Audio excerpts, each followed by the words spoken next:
There's something you've been carrying for a long time now. You know what it is.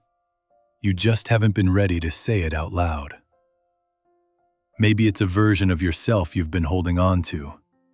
A person you used to be, or thought you'd become by now. Maybe it's an expectation. A relationship that ended but never fully closed. A future you planned for that quietly stopped being real. I think most of us carry things way longer than we need to. Not because we're weak, not because we can't let go, but because letting go feels like losing something, and we've already lost enough. There's a certain kind of tiredness that comes from holding on. Not the tired that comes from doing too much. The tired that comes from carrying something that no longer belongs in your hands. You feel it most when things get quiet. At night, when there's nothing to distract you. And you sit with it again. That weight. That familiar, heavy thing. I remember talking to someone once. They said something I didn't expect. They said, "I'm not afraid of letting go. I'm afraid of who I'll be without it." And I thought about that for a long time. I want to ask you something. What does it feel like, that thing you're carrying? Is it regret? Is it grief? Not for someone who died, but for someone who changed? Or for a version of yourself that you haven't fully mourned yet? Sometimes the things we carry aren't even painful anymore. They're just familiar. You've held them so long they feel like part of you. And the thought of putting them down is somehow more unsettling than keeping them. Because if you let go, then what? Who are you without that weight? Who are you without that story?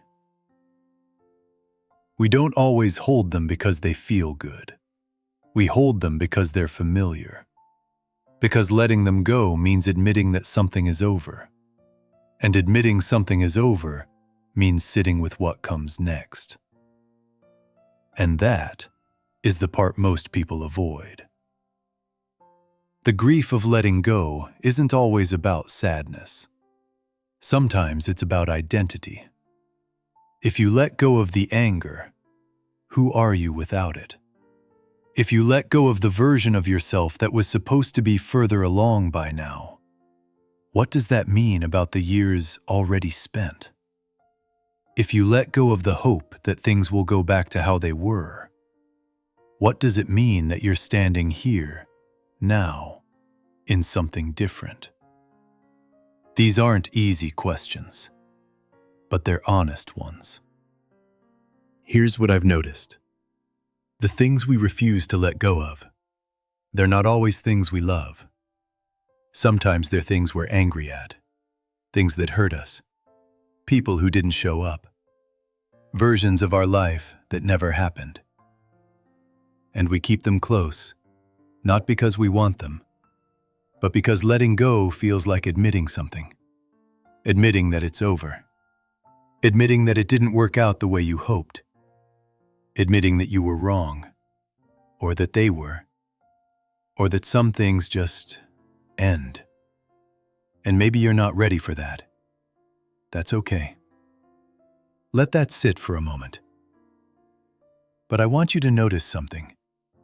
What does holding on cost you? Not in some abstract philosophical way, but right now, today, what does it cost you? The energy you spend going over it again. The moments you miss because you're still back there.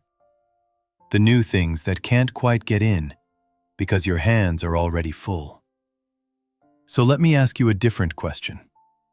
Not what should you let go of, but what are you ready to let go of? Because those are very different things. Should is someone else's timeline. Ready is yours. And maybe you're not ready to let go of all of it. Maybe you're only ready to let go of one thing. One small thing.